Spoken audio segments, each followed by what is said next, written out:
Now let us move into another exciting presentations under the topic leveraging the natural resources in the plantation industry by enhancing productivity and value addition for commercialization.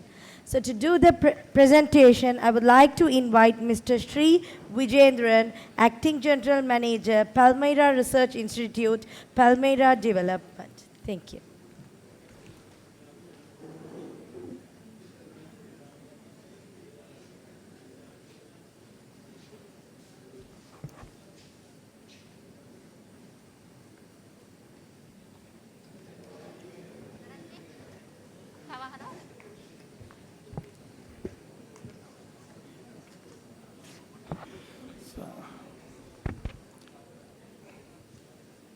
Distinguished guests and dignitaries present here today, good afternoon, everyone.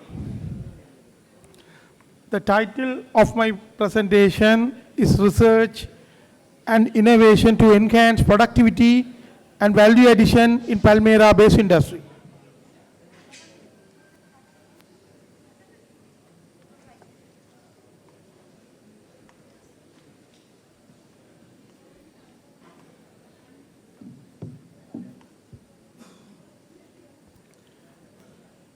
At the outset, I would like to give my brief introduction. Sri Lanka's plantation industry comprising tea, rubber, coconut, kaju, minor crops, kithul and palmyra plays a vital more role in generating national income and earning foreign exchange through exporters. Among these, coconut, kithul, palmyra fall under the palm category. Notably, Palmyra is unique to the northern province and holds economic, cultural significance in that region. Palmyra offers high value application from food and nutrition to pharmaceutical and lifestyle products, leveraging in natural strengths to create scalable investment opportunity and significant export potential for global markets. Unlocking the Palmyra sector can drive sustainable economic recovery in the northern province through a unique and unexploited natural assets. Sri Lanka has around 12 million Palmyra palms, mostly in northern eastern provinces, providing a secure raw material supply and unique investment opportunities. The northern province of Sri Lanka is estimated to have approximately 10 million palms with the potential to generate annual income exceeding $1,000 million or 300 million Sri Lankan rupees. These figures illustrate the utility of Palmyra at glance. Every part of the Palmyra can effectively utilize. A variety of value-added product can be produced from the Palmyra. For example, the fruit, we can produce the jam, sauce, pectin, shampoo, toothpaste, like that. The several commercially viable products can be produced from the sap-based products, Palmyra arak, Palmyra vinegar, Palmyra toddy, Palmyra jaggery could be produced. The tuber can be utilized to produce several healthy value-added products like Palmyra soup, Palmyra bakery products. Like that, from the Palmyra leaf, we can produce several handicrafts products. The Palmyra Development Board is the competent authority for the Palmyra industry. It was established in 1978 by Gazette notification. At present, it functions under the purview of Ministry of Plantation and Community Infrastructure. The key focus area of the Palmyra Development Board include the following: development and sustainable utilization of Palmyra resources, technology transfer programs, handicrafts, pulp, timber, enhancement of Palmyra-based production process, strengthening the marketing through Katpagam network, research, quality control, and standardizing the Palmyra products, improving the livelihood of community dependence on Palmyra. The Palmyra Research Institute was re-established in 2012 and operates under the Palmyra Development Board. The key functions of the institutions are providing accredited laboratory testing services to ensure Palmyra products meet both national and international quality and regularity standards, conducting applied research focused on Palmyra industry and scaling the finding for industrial application, introducing innovative technology to modernize and enhance the Palmyra industry, establishing and maintaining the collaboration with national and international organizations, disseminating the research findings through publication, training, programs, exhibition, and workshops. This figure highlights the service provided by the Palmyra Research Institute. The services included testing services, research collaboration, industrial training, technology transfer. These images shows the ISO accreditation certificate for chemical and microbiological testing obtained by the Palmyra Research Institute. The potential and prospects for Palmyra industry. Firstly, I will look at the Palmyra sap-based products. The total sap sweet toddy produced is approximately 80 million bottles based on the assumption that 800 active tappers harvest daily 50 liters over the time period of 150 days per year. If used for the jaggery production for that 80 million bottles, the sales value for the jaggery production would be approximately $53.33 US. The Palmyra is an ideal substitute for cane sugar with a low glycemic index, which is a good for diabetics. If sale value from the bottle toddy is in the range of US dollars, 93.33 million. The Palmyra bottle toddy is a natural and mild alcohol nutritious drink which has a demand in Europe and Emirates. If sap is used exclusively for the arak production, then the expected return would be 200 million US dollars. The Palmyra toddy has been used for produce the distilled alcoholic beverages called Palmyra arak, similar to the coconut arak. The thickened distillery was established in 1984 at Point Vitro. The maximum daily supply arak was 1,750 liters during 1990s. Presently, the Palmyra Development Board has taken the initiation to reactivate the distilleries. In addition to the thickened distillery, two other small distilleries, one from Valigamam, another one from Varani, distilleries established in 1992. These were pot still, each with capacity of 1,800 liters and work in two shifts, handling about 3,600 liters toddy a day. 400 liters of Palmyra arak could be produced daily. The Palmyra arak production, which is a highly profitable venture, not only this distillery is not available in Mannar, Kilinochchi and Mullaitivu districts, so investors can tap the resources available there.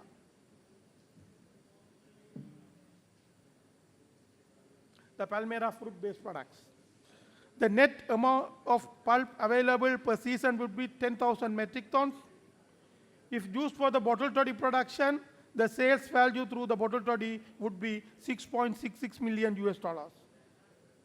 The pulp could be used for cordial, jam, ready to serving after deep bittering.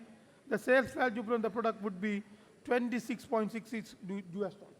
The Palmyra fruit pulp is rich in vitamins, antioxidants, minerals, dietary fiber with high nutritional and medicinal values, and we could produce several value-added products.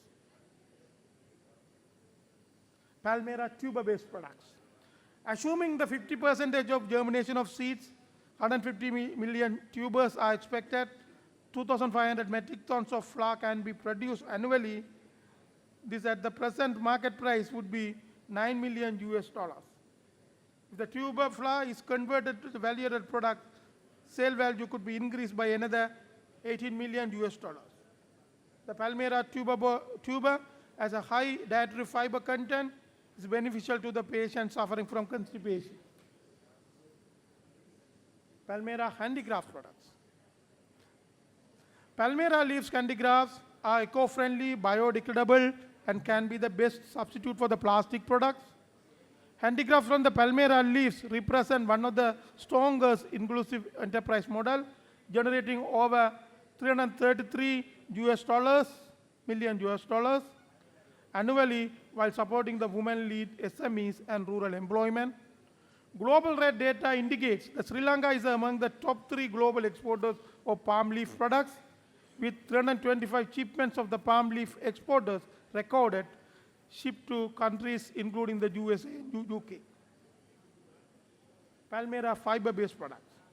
Approximately 2 million young palms are available for fiber at rate of 5 kilogram per palm. Approximately 10,000 metric tons could be produced over a period of 10 years. At current market price, 400 rupees per kilogram processed fiber, the net sales value annum would be 1.33 US dollars. If converted to value-added products such as brushes and others, the income is 4 million US dollars. Palmyra sheath fiber is hard and it is exported in the large scale to the Japan and Emirates. And there are so many other parts of the Palmyra, such as Palmyra shells, could be produced for making the activated charcoal for several industrial applications, such as water and soil purification. The bar chart illustrates the significant increase of export from 2023 to 2025. Okay, then the final slide. The table shows the Palmyra products along with their HS codes and corresponding export value. The total value of the export in 2025 was around 600 million rupees. I would like to outline the key of producers and Palmyra products and the opportunities for the marketing of the Palmyra products. The key producers are palm development cooperative societies. Nearly 39 palm development cooperative societies are functioning in northern region. The major products are jaggery, bottle toddy, tuber flower, boiled tuber flower. The Palmyra Development Board is the second largest producers. More than 20 variety of products they are producing. The market opportunity. The market strong, the high market demand at local, regional, and international level. The domestic marketing, traditional handicrafts and fiber products, regional level jaggery, bottle toddy, tuber, handicrafts. The examples of company actively engaged in the export. Rabina Export, they are exporting the Palmyra pulp to the Europe. VSS distributors, Palmyra bottle toddy and jaggery, Arak, they are exporting to Europe. Tata's Private Limited, Ravi Industry, they are exporting the fiber-based products. JNL Private Limited and Jaffna Horticulture Private Limited.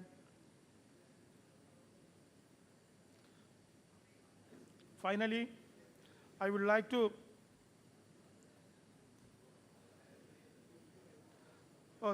these are the companies we have transferred the technology developed by the Palmyra Research Institute. First on ice cream, we have transferred the technology to the Alaris Dairy Product Limited.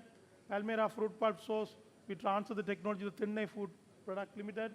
And cookies, Palmyra Palm Wine, we transferred the technology to Jaffna Horticulture Private Limited. Palmyra Fruit Pulp Based Toothpaste, we transferred the technology to the Nature Wing Private Limited. Finally, I would like to display the list of newly developed value-added products developed by Palmyra Research Institute. These are the products suitable for industrial application and ready for the technology transfer. First one is the Palmyra Moisturizing Cream. It's a major ingredient is Palmyra Fruit Pulp. It's all organic products. Second one, Palmyra Soap, developed from Palmyra Fruit Pulp. Then Palmyra Charcoal Canvas, we developed. Another one is a Palmyra shoe polish we developed from the Palmyra charcoal. Then Palmyra chocolate we have developed from the panat. It's a palmite which we developed from the Palmyra toddy sediments. The healthy breadsticks we developed from the Palmyra tuber flower. Ready to serve ring we developed from the Palmyra fruit pulp. Fruit mincemeat. Palmyra soup, instant soup we develop. Palmyra tuber flower noodles we develop. Palmyra pudding, Palmyra jelly, Palmyra egg. Thank you for all your kind attention and patience. Thank you.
Thank you so much for your presentation, sir. So now we are moving to the exciting panel discussion on empowering farmers through value addition, transforming agriculture into an export powerhouse. So we are honored today to have a group of distinguished experts who will share their insights on how agriculture in the northern province can move beyond production to create value, ensure quality, and compete in international markets. Let me now introduce today's moderator, Professor G. Mugundan, Senior Professor in Agricultural Biology, Faculty of Agriculture, University of Jaffna. He will guide us, our conversation, and ensure we will explore practical strategies and can transform our agriculture sector into an export powerhouse. Let me briefly introduce our panelists. First, we have us Professor Sivaratnam Vasantaruba, Professor in Food and Science and Technology at the Department of Agriculture, Chemistry, University of Jaffna. He will provide us with academic insight into value addition in agriculture, helping us understand the scientific and technological perspectives that enhance our produce. Next, Mr. Kirti Kotagama, Managing Director of Cargill's Agriculture Solutions Company, who will share farmer-centric value addition models that are scalable and designed for export-oriented agriculture. Next, I'm calling Mr. Sunir Vikramarachi, Commercial Manager at Control Union. And finally, I'm calling Mr. S. Naguleshwaran, founder of NutriFood Peko, who will take us through the entrepreneurial pathways from to export chef. So without further delay, I'm calling all the distinguished guests and the moderator on the stage. Over to you, sir.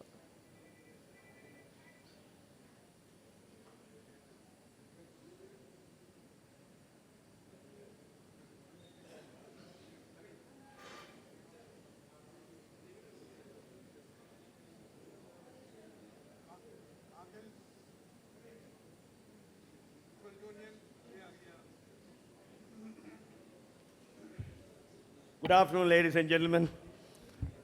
We have a very good session, very good event, organizing so much of things that pooled together. So there are difficulties for them to organize, even to catch up the people. I want to know that who are the panelists available right now for this session. Come, Vasundhara Doctor. Sir, please. Any more? You are?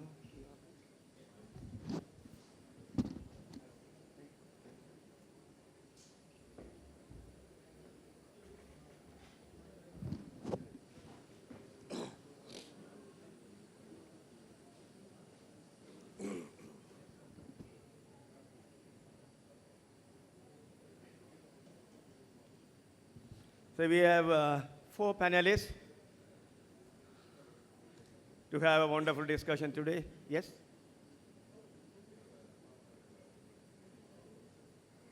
Okay. Mr. Roshan Ranawaka is not there, no?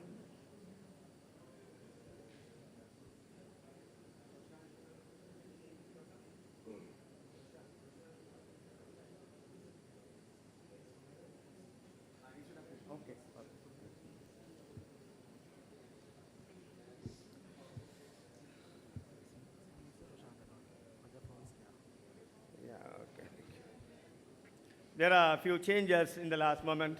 In fact, we are going to talk about farming communities, how best we can able to empower them towards value addition. Of course, traditionally it's not a new thing. We do. Our own traditionally we are doing value addition, but how best we can encourage them, empower them, and to the extent of export agriculture. So I don't want to take much time because already we have 3.5 hours delay. So I will brief it and let me straight away introduce the first speaker, Professor Vasandaruba. Professor Vasandaruba is a professor in the food science in Faculty of Agriculture, University of Jaffna, and is a well-known person in food science. And I invite him to deliver his talk on academic insights on value addition in Northern Province agriculture. 3 minutes is given to us, 2 minutes. Of course, after presentation, we will have a common discussion. Shall we sit in front?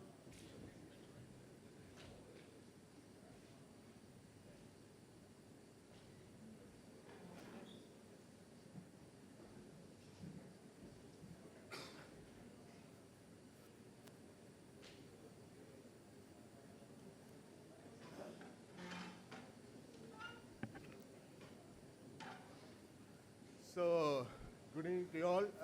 And first of all, I would like to thank the Managers Forum to organizing this wonderful event.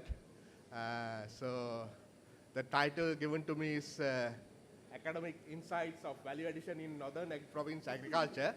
So, only 3 minutes given. So, I would like to just outline what are the things.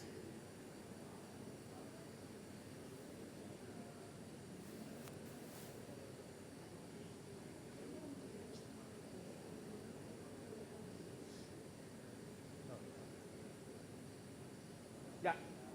First, our rice varieties are red color varieties. So it's very good because currently its functional properties are. So we can think about to market them. That's one of the area we can think about. And already our traditional varieties like Motakarpan and Pachapramal are very good niche market. The problem is we don't have the GI tag. That's one of the area because some other people also exporting their red varieties like Motakarpan and Pachapramal. So we have to get a GI tag. So in Sri Lanka it's very lacking on this area because only cinnamon, Ceylon cinnamon, we got this GI tag. For example, in India, more than 20 rice varieties, they got the GI tag. We have to think about these things to improve our value addition because we can very good market, but unfortunately we are unable to get this potential market due to this our lack of GI tag. So we have to think because not only our rice variety, Jaffna moringa, Jaffna brinjal, Jaffna curry powder, we can think about those things. So still we are not lacking in these things. We have to, I think I would like to put forward in this forum to people get together and make get the way to get the GI tags for our products. Other one is organic rice. That's also a very good niche market. We have to talk with the CSLS people and we have to get the organic certified products. Then only we can get good market. GAP certificate also we can get. This maybe increase the existing rice varieties value addition. Another one is parboiling rice is very famous in our country, but we don't have the proper standardization. That also we have to talk with the SLS and we have to get the standardization. And the raw materials are less. Generally, the people are complaining when we are making the big rice mills. We can think about one village in India and other Thailand, other countries. The whole village, they are cultivating proper one variety at one time.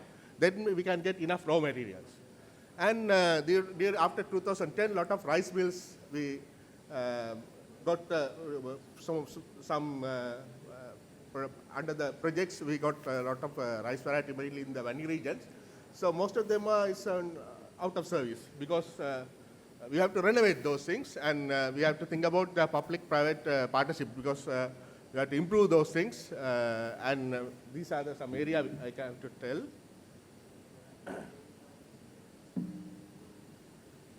And these are some rice product varieties, the value-added products we can think about.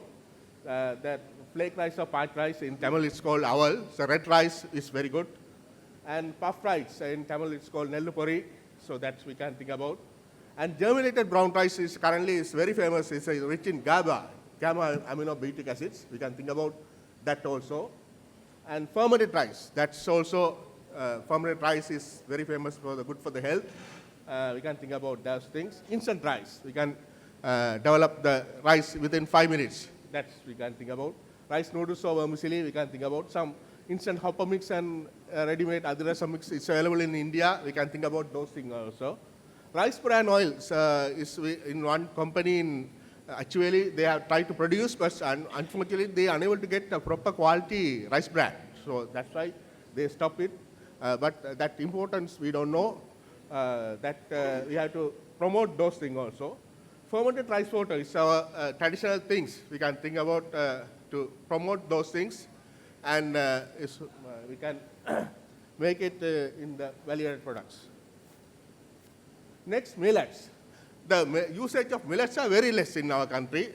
Only these finger millets are a little bit. Others are in kambu and other things are very less in our places. We can think about to improve those things, and because currently some processing machinery is also available, we can improve those things, and that one area we can get the farmers to get, because it's very easily hardy plants, very less time, we can get good yield, but due to the marketing problem and processing problem, the two problems, we are unable to get enough these millets.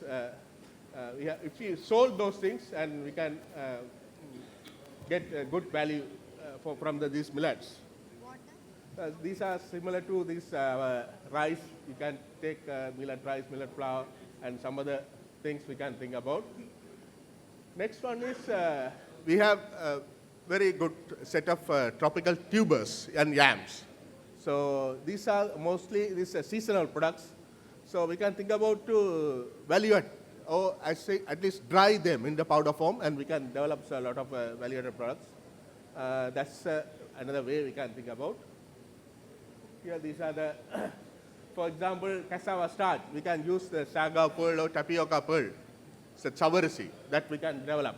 So we are exporting those things. And this sweet potato flour is orange color. It's a very nice color. And this our rasavalli kilanga purple yam, that we can get very good flour. And other things, arrowroot flour is very good medicinal properties, lotus root, and we can develop a lot of fermented food products also from that. That's one of the area we can think about. And other one is green leaves, very good potential, because in our we are dry lands, we have very good, rich in antioxidant activities and other health beneficial properties, and good flavors also.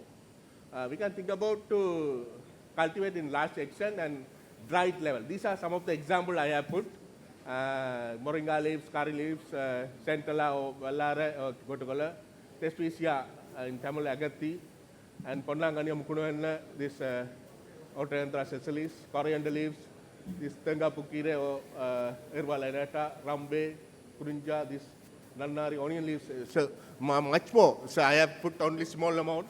So it's very rich source because recently one company, people from Japan also came. They like to produce these green leaves in a dried form, and they want to get some other value-added products. And plant-based functional foods and nutraceuticals. Aloe vera, which we are already famous. Pumpkin seeds, we can think about. These black plum seeds or navel seeds, that's it's very good for the health, this diabetic, we can think about. Banana pseudostem, it's drinks, we can develop. Banana blossom, we can think about. Another one is blue butterfly pea flower. Recently, 1 month ago, we have read an article in one Indian farmer got very good high profit from extracting the green, this blue color from this natural color. We can very simply extract. We can get very good profit. We also can think about those things.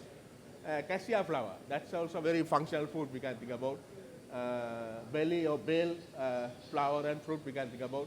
Ash pumpkin or ash rich gold, those things we are thinking about. And this is coconut. So we can think about coconut value-added products, virgin coconut oil and other things. Pink coconut, that's is very peculiar to our area. We can think about this good pink coconut. Cashew nut is a worldwide very good market. So we can think about to develop the cashew nut. And groundnut, peanut is, Mullatthivu peanut is very good it's also traditionally very good and particular taste. We are still not getting the GI for that also. We can think about that also. Gingerly and sesame, gingerly, mustard, those things. These are the, simply I have gone through. I don't want to take much time. Thank you for kind attention for the audience. Thank you for Professor for allowing me at least for 1 or 2 minutes. I have gone more than that. Thank you. Thank you, Vasandarubai. It's a diverse food which is available here in the northern province. The dry zone, we have a rich of resources. You have seen all those materials. Of course, he has thrown some lights on this, and we'll take up how best we can able to do that. Next speaker is Mr. Sunira Vikramarachi is an operation manager of Control Union. Today morning, we were listening from the managing director. Mr. Roshan Ranawaka was talking about the food safety standards, compliance, and the quality assurance. We want to listen more from you, please.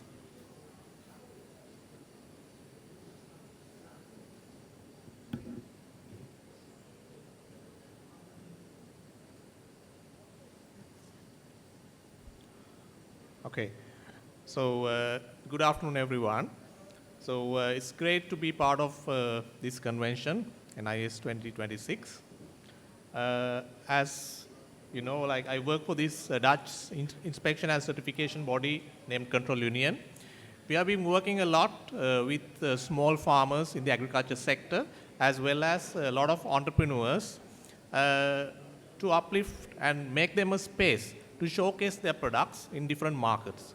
Especially our main target, the global markets, the world markets. Because we work a lot with different regulations, international global standards, which now there's a tendency that these standards are sort of going towards attaining sustainability. We all talk about sustainability. So these standards also, those importers also are trying to incorporate these sustainable aspects in these standards, which we have to meet in order to reach these different markets. So I will touch upon some of those standards specifically in these couple of minutes. So as I said, like I represent this Dutch certification body of Netherlands origin. Like the main company is of course like 100 plus years old, and in Sri Lanka we are operating for last 3 decades now in different locations, including Jaffna for last 2 years, providing different services. Mainly we call these as TIC services or testing, inspection, certification, as well as now we provide like training and IT services as well. So to different sectors again, like this specific panel is mostly related to agriculture, aquaculture, and also, but we are working with different sectors providing the services that I showed you in the previous slide with different accreditations. As in the morning, if you have seen like our managing director was explaining like how as a certification body we got the approval to conduct audit and issue different certifications, the internationally accepted certifications, that's through these kind of accreditations. And this is certification process, but I will nitpick some of the applicable standards and talk about them like organic standards or organic certification. So there are a number of different certifications depending on the market that you want to sell into. If you want to sell in the European Union, then you have to put this first logo in your product. But in order for you to put that, you have to first undergo an auditing process and get that relevant certification. We call the European Organic Certification. Similarly, it could be to America, Canada, or Japan, and even within Sri Lanka also, we have a Sri Lankan organic standard also. This just gives some summary about the global organic farming, the market as well. Out of Sri Lanka, as you can see, like most of the products have been exporting into Europe and also then to US. And which are the products? Mostly the coconut products, fruits and the spices and all. Other than organic, there are standards like talk about the sustainable agriculture, the good agricultural practices like the global gap. Probably you have heard of the local solution for this, the local gap. This, yeah. Okay, sure.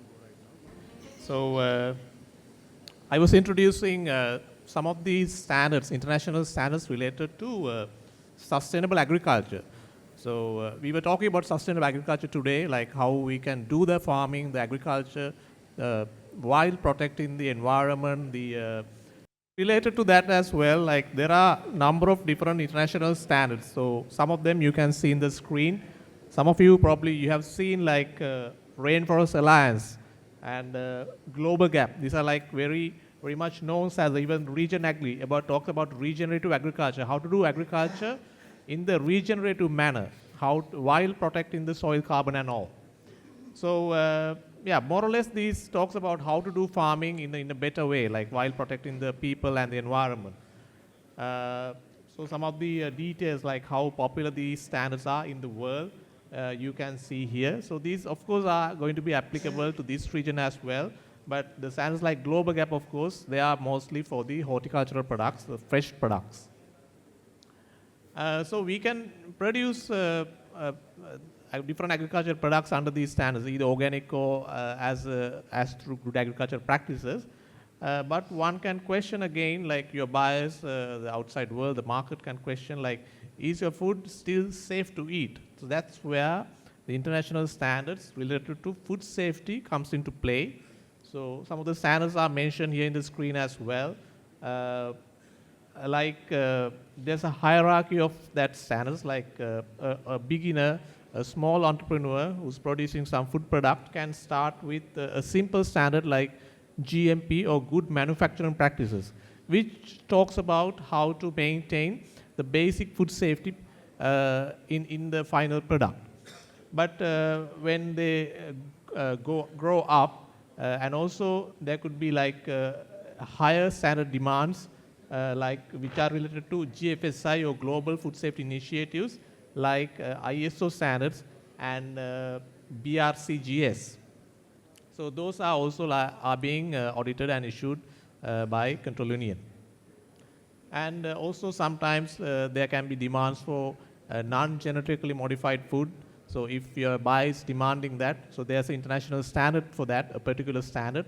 There's a criteria for that. Then the ingredients and all will be monitored, evaluated, and thereby one can obtain that particular certificate related to non-GMO or even gluten-free, vegan, and even plant-based, because there's a high demand for these kind of standard certificates in the international market.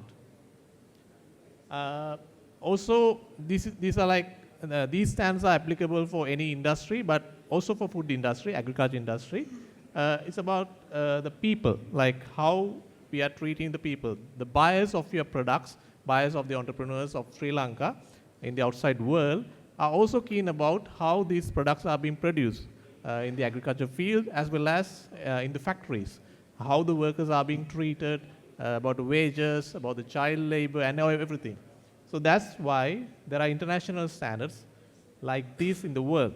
Probably you heard of these fair trade standards, ethical standards, SEDEX, META, RAP. There are a lot of different standards. And there are different criteria, but more or less the criteria are similar, but there can be differences depending on the location. So, and also, there are different international standards related to fisheries and agriculture, aquaculture, which again is a topic in this particular panel as well as very much applicable to this northern region. MSC, the best aquaculture practices, and Friend of Sea, AC, there are different standards related to this, which we are offering as well. And also under the main services that I was talking about, we offer TIC services, the testing, inspection, and certification. So testing also is part and parcel of this conformity assessment process. So for that, we have our own laboratory, which was in Netherlands as well as in different countries, 80 plus countries where we are operating in. Now we have one in Sri Lanka as well, where we can do these different kind of analysis, microbiological testings, chemical testings, even with PCR like DNA level analysis we can perform, and also like 800 plus different pesticide residue analysis like things we can perform in this local laboratory in Sri Lanka. As I said, like we have a control academy also. We don't do like direct consultation because we are a third party independent certification body. Since it's conflicting with our auditing process, like we will not do like independent individual consultations, but the awareness training, the public awareness, those things are being done through this arm of Control Academy. So that's what I want to summarize on what we do and how we can support the northern region, because we are available through our Jaffna office to this region. So if you have any questions, of course, we can discuss later as well. Thank you.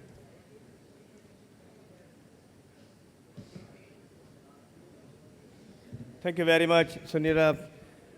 Northern Province, earlier we didn't have any certification or even quality standards mechanism in the Northern Province. Of course, we are now exposed to those such kind of access. I think it's a gift to the Northern Province. Hopefully, we will get more and more, and the products from the Northern Province will take to the international market through these certification and standards. The next speaker is Mr. Keith Kotagama. He's the Managing Director of the Cargill's Agriculture Solutions Company. He's going to talk about farmer-centric value addition models of scalable and export-oriented agriculture. Yes, sir. Over to you.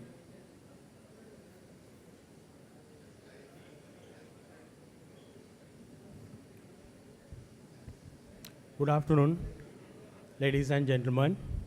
My topic is basically the farmer-centric commercial farming for value addition, so which I will cover it up in 4 slides. The first slide will be on the goals to be achieved to become farmer-centric commercial farming in value addition. So that is, we need to achieve 6 pillars. The first one is integrating smallholder farmers to structured and reliable value chains. The second is value addition through grading, processing, packaging, and branding. Then third, improving product quality, traceability, consistency for export markets. The fourth, strengthening farmer income through market-linked production systems. And the private sector investment. And the last is partnerships with SMEs, exporters, and development institutions. So to achieve these main goals, what are the factors hindering in the northern province as well as the country? If you take the northern province, the 1.3 population contributes 4% GDP as mentioned morning, and the 110 households out of 330,000 involved in agriculture, so that is 1/3, and the 50% land is utilized under paddy, and 18% fruit, and 3% in vegetables. The main issues are basically, in point number 1 is low productivity. To achieve this goal is in the land, water, crop, and labor. So you know that land productivity is low, water usage is not in a productive manner, and the labor is also inefficient in the overall in the country as well as in the northern province.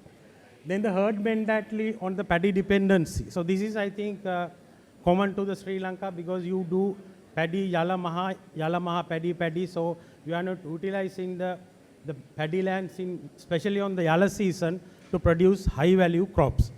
Then the absence of technology for mechanization, that is because of the land fragmentation and the scale. The lack of market-oriented production, this is we can observe, especially in the northern region. We have Cargill's, the Kiss factory in Kilnochi, where we buy 10 metric tons of fruit products every day on an average basis, like melons, wood apples, mangoes, but we don't get the production we used to import because of there's no market-oriented linkages with us. And again, We have 3 Cargill's vegetable collection centers. We collect nearly 20 metric tons per day, Alavedli, Kilnochi and Nadunkani. There also we do see a deficit in production and what we buy. The lack of extension, and it's not data-driven agriculture. Then unplanned resource utilization, the absence of supply chain connectivity with other 8 provinces, the lack of entrepreneurial knowledge and absence of value addition. So what we need to do is, in overall, we need to change this traditional subsistence agriculture model overall to the modern commercial smart agriculture using proper technology and the management skills and with modern information communication technologies available. So the way forward, I have just highlighted what we can do in Northern Province. The theme is focus few, benefit more. Crop diversification, that is one area we can do to improve the land productivity, especially in the paddy lands during the yellow season where you get less water. Then the plant cultivation with the data driven using the climate and other soil data, we can plan the production for future. Then crop zoning. So this is very important. We should not do everything in everywhere. So you can do more suitable crops in the more suitable area, especially banana and potato in Jaffna, fashion melon in Mana, chili, mango, Kilnochi likewise. You can plan it and work it out. The land consolidation is very important for mechanization, applied technology. Setting up agri-production technology parks, so this is also important. Application of precision agriculture technologies. The market-driven productions, I explained that we have factories in Kilnoch where you can supply.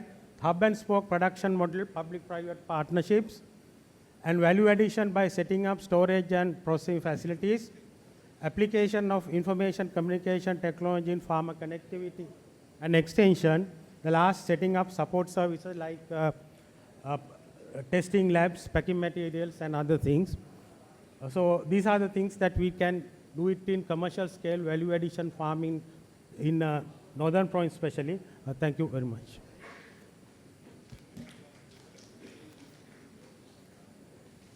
Thank you very much, Mr. Keith Kodagama. It's a very brief and comprehensive presentation, and he has given all glimpses of that, what they are doing with that export agriculture.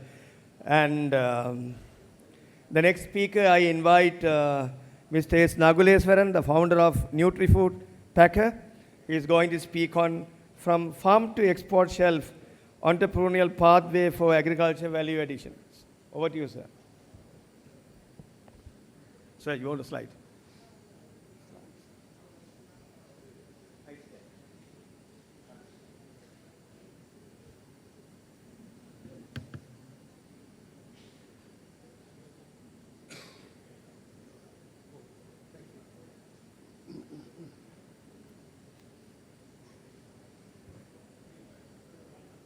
Thank you for all and good evening to you all.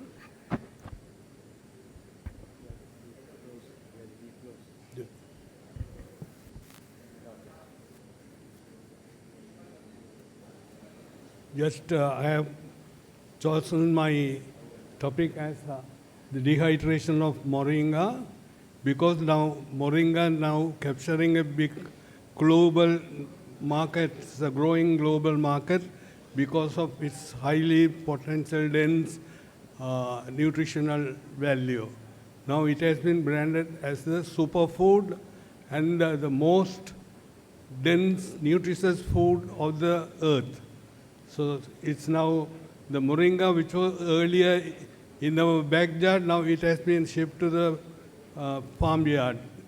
If you go and look somewhere in the Karavati area, so you can look like a big plantation, like in Mankumban also. Now it's the cultivation is picking up because of the, it's a good demand, market demand is already, it's there. Here I am referring about CBI, not to get confused as Central Bureau of Intelligence of India, CBI, which is much familiar now in the Tamil cinemas.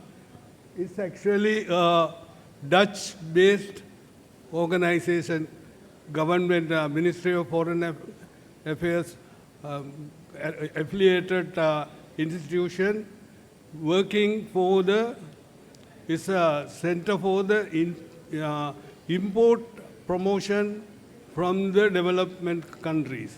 So it means they are doing a lot of research and marketing studies in everywhere in the third world countries, Africa, India, China, Pakistan. Like, unfortunately, we don't have in our this thing. Today morning we met the ambassador and raised about the support for this type of capacity development assistance now. So it gave a lot of guidance for me to find the marketing, growing marketing demand for the Moringa products, and also that Europe requirements, country requirements, how the quality should be inbuilt in the final product, like so many ideas gained from this marketing, big portal of marketing information. It's very important message for you who are willing to enter the Europe market. It's a potential reference for you to on this CBI research theories and articles. So when we are thinking about to enter into these global markets, Europe markets or USD, United States market for the Moringa products, because now these are the, North America is the more demand for the Moringa powder. It's started to get flooded in the Walmart supermarkets all over the United States and Canada, and also even there are so many, this thing is taking place in Canada and United States. If you look into the website of kulikulifoods.com, it's an American website. So it's a company working in the Africa for the poverty alleviation, and a plant for the poor and the food for the rich. So in that concept, they are working for the poverty alleviation in the African countries, and the cultivation of moringa in a vast hectares of lands, and the final products is entering the American markets now. So now here, if we are having any idea of entering the markets of Europe or this thing, we must comply with their country requirements. So that's very important factor, and so that always here that export quality is decided before seed go into the soil. So before the cultivation, when we start to work in the ground, so we will have to be very careful about the country requirements and the quality that's compliance orders. So otherwise it will be end up in a way of getting without any marketing opportunity will be get lost. So that this quality consciousness is a must. So now the change of the farmers, very rigid farmers now is with the produce first and sell after. That's is a concept with them. Now it should be changed. But for the younger generation only we can see the changes with them to make them in this quality concise approaches, that because of its good market value entirety of moringa cultivation.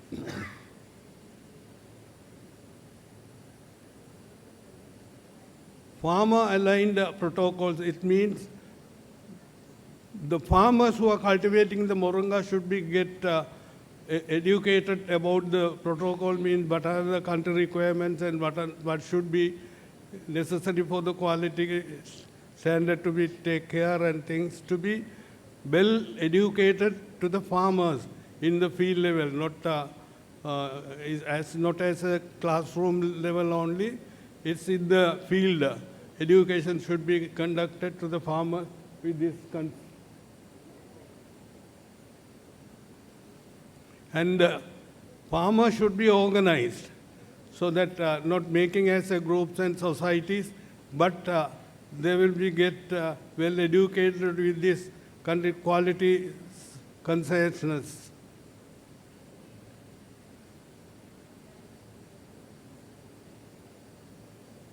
Entrepreneur-led processing, because it's very important. Just an entrepreneur who is going to buy the leaves, he can't just sit in his factory or home just to wait for the supply from the farm. Just only to he will have the better partnership and collaboration with the farmers to look into the every aspects of the step-by-step approaches to make them learn about the quality matters.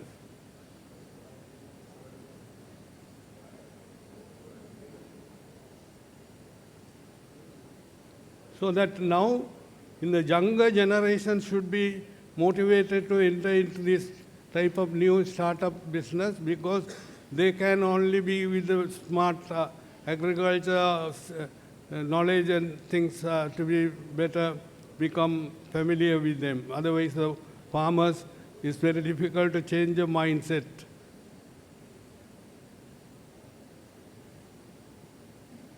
For great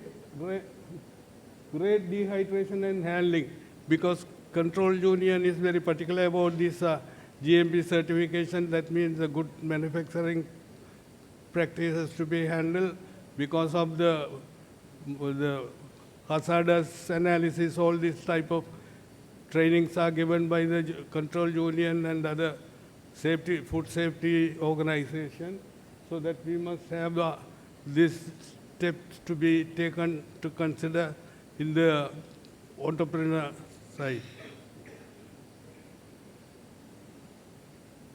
This is about now it's going as a wellness product, moringa, because it's having a lot of health consciousness with the buyers. So it should be with the organic certification must be, because of the chemical fertilizer uses should be banned with the free of chemical residuals and things. So that is also the organic certification is a must to enter the Europe or America market.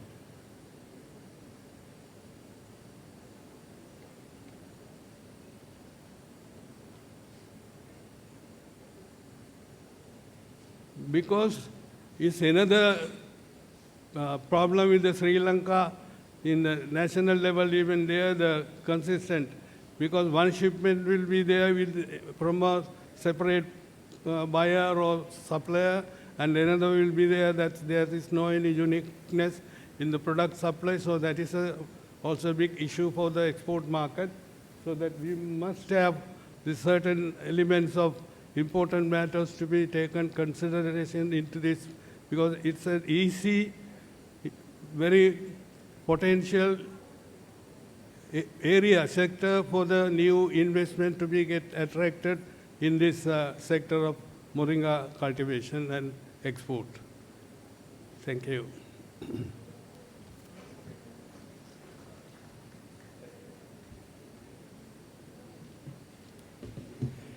Thank you very much, Mr. Naguleswaran, for his presentation, especially taking on a case on the moringa. With your permission, shall we invite the panelists to the desk, please?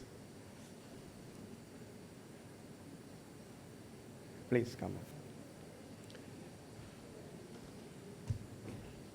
Northern province, we have a coastal area of 3 sites where we have sandy agriculture in which moringa is grown very well. The fisher industry, you see the fishermen, they are only eating fish, where you could able to see the malnutrition more than 40%.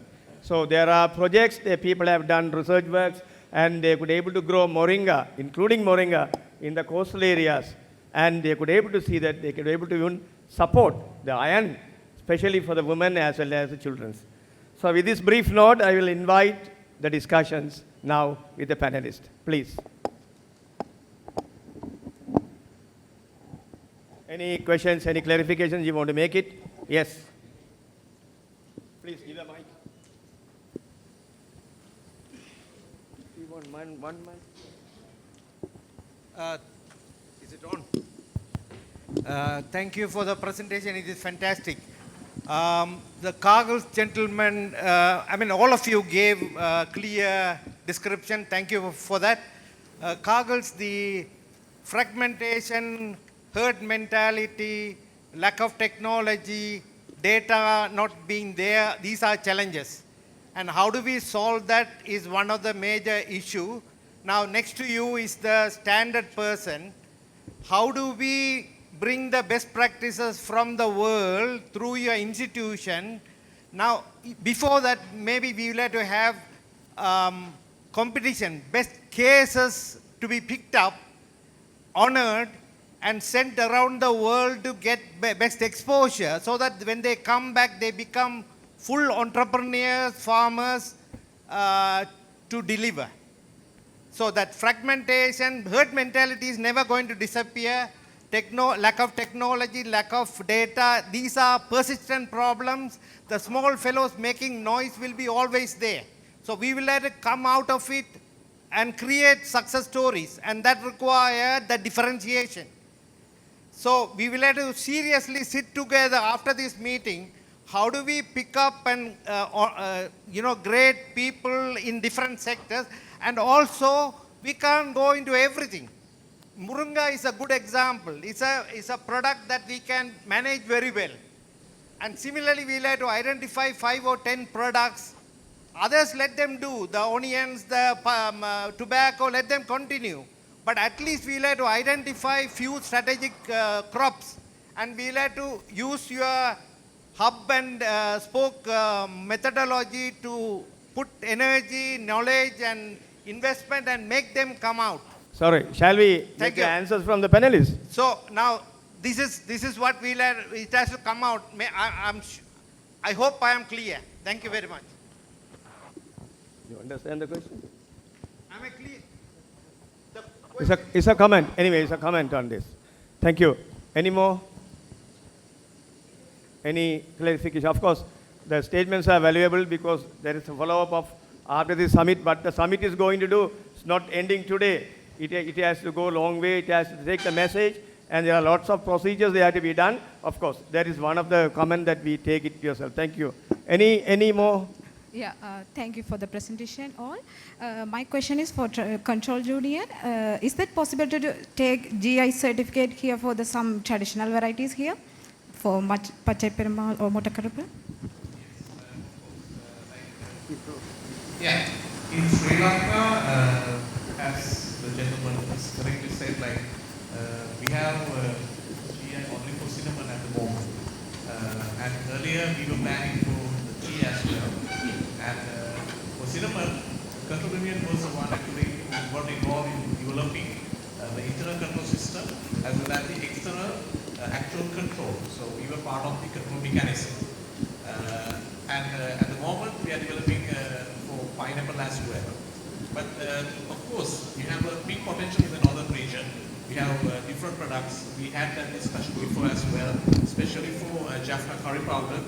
And as sir, you correctly said, there are different Palmyra products. So definitely there's a potential. And we can help in, similarly with the cinnamon case, we can help in developing the external control system, the internal control system, and also probably guide you through that as well. Because there should be an involvement of the NIPO, National Intellectual Property Organization, as well as they should write to WIPO, the World Intellectual Property Organization. Then only they will accept that particular thing as a registered GI in the world. There should be an association as well to gather everyone, and there should be a specification document, so everything we can guide and of course we can assist. You can communicate the website of NIPO, NIPO, under the Ministry of Trade, Commerce, Food Security and Cooperative Development. Everything is available. That's right. How much the payment, everything is available. I think there's an answer from managing director. add something in the comment for the gentleman that put the question. Actually, Kargil is ready to support northern province with actually selecting major crops. Like that, we have the plans for support potato because you know the Kargil is the largest food chain in the country. We have about 550 outlets. The market is with us. We have an export market. So we are definitely willing to work, but we have tried with, I think, Saritas is here and other team is here. We want to do develop the potato cultivation, especially on the Kopai, because we have seen the agriculture modernization sector project. It has done 14 special projects, mainly banana, potato, then chilies, then groundnuts, and the peanuts thing. So we are working with these people. We want to connect them and take them into the value addition plus to the market. So we are ready to work directly with these 14 centers, because otherwise without market, I think there will be no way to go for them. So we are very keen to work with, especially on the northern province. We have a special project called NEXT, Northeast Deep South Development Project. So we are very keen to work with this with market with 550 outlets. So we'll talk later. So we'll definitely work for at least a minimum 8 crops. Yep. We have selected 8 crops, and we have just started aloe vera. So we need our KIST plant. We need 100 metric tons of aloe vera. So we have just started a project with 100 without growing. So we like that, we want to expand it. So we'll definitely contribute to the northern province through Kargil, so we can do it. Thank you. Any questions, please? Any clarifications? Yes. This is not a question, a suggestion. Yeah. In regard to this GI for items like Jaffna curry powder, this word I am thinking aloudly, I am not suggesting. Please correct me if I am wrong. This curry powder, the Jaffna curry powder is a way of making curry powder by the Jaffna people. There is a method and the composition. So what I am thinking is, even somebody else also can make a curry powder and say it's Jaffna curry powder. And they have to say product of whatever the origin. So the curry powder going from Jaffna, we have to say this is product of Jaffna, Sri Lanka. That will make the difference, I think.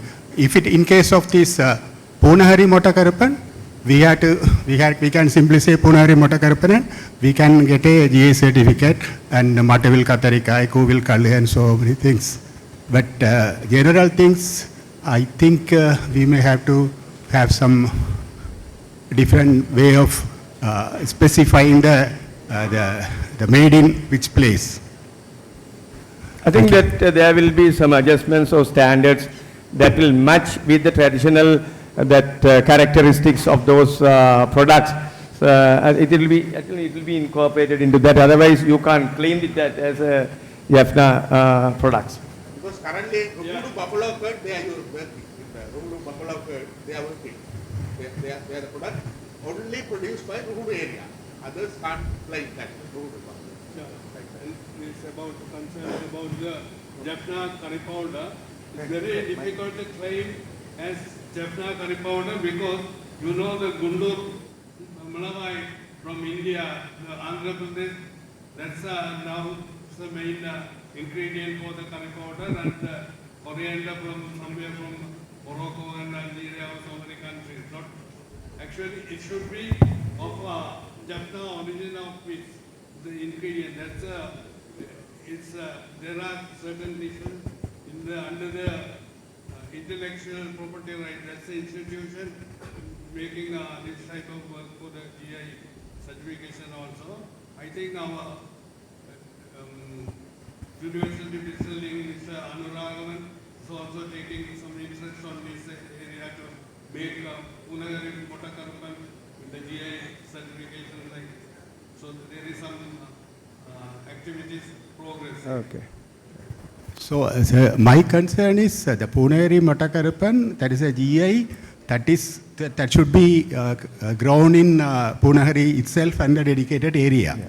But this curry powder, Jaffna curry powder is the way or method of making curry powder in Jaffna. Yeah. Even though the ingredients are coming from some other sources, Yes, yes. that the person with the authority make and somebody else make the same thing is different. So we have to climb in each and every export from the Jaffna. This curry powder is made in Jaffna. So there are many factors associated with that. The raw materials and the protocol, how they use it, because Any of the ingredients cannot be just taken into consideration. Ingredients or processing methodology. So it can be whatever it is, but the problem here, what's the ingredients are, that mean the ingredients are not of Jaffna origin. That's a concern. I can comment on that because in Kargils we have a village to home project. So that is actually we are helping the small scale entrepreneurs. So with that I think we promote Jaffna product. There's a product Amma products like that. So we have about 20 Jaffna small entrepreneurs and we have allocated separate window in Colombo and other outlets for Jaffna products, and we do Jaffna GI promotion locally.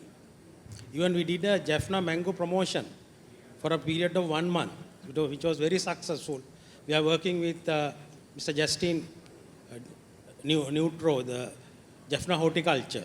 For the value addition, he has a lot of outgrow farmers. So locally, we are promoting Jaffna as a geographical index in the local community, and we are trying to bring that into the global as well.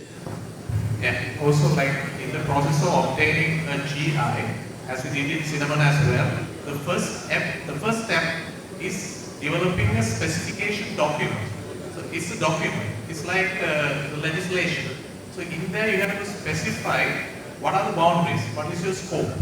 So in the case of cinnamon, we define the boundary as Sri Lanka, and the cinnamon grown in the whole Sri Lanka. Actually, earlier it was specified to certain locations only, then later they changed to the whole Sri Lanka. In this case, I think what you can define in the specification is the ingredients can come from different locations, even from India, but this specific method is unique to Japan, right? So that thing you have to clearly specify in the specification document. So through that, you can of course have a geographical marker, like whatever happened in Jaffna, the mixing, that specific technology is unique to Jaffna, so it should be Jaffna. So it will be like there should be a proper traceability and mass balance process, which of course we will check during the auditing process. thank you very much. We are winding up the time, so we are going to conclude the session. Thank you very much for the speakers, Professor Vasandruba, Mr. Kirti Kotakama, Mr. Sunira Vikramarachi, and Mr. Naguleswaran for your excellent presentations. And thank you for your audience for having a good interaction on this. Thank you very much for the organizers. Of course, this session was extended with the presence of the Honorable Minister here in between, and we have witnessed the team of the Kargils when it was there and the Minister was there. Thank you very much for giving this opportunity. Thank you very much. A heartfelt thank you for our moderator and the panelists. I think you enjoy these sessions very well.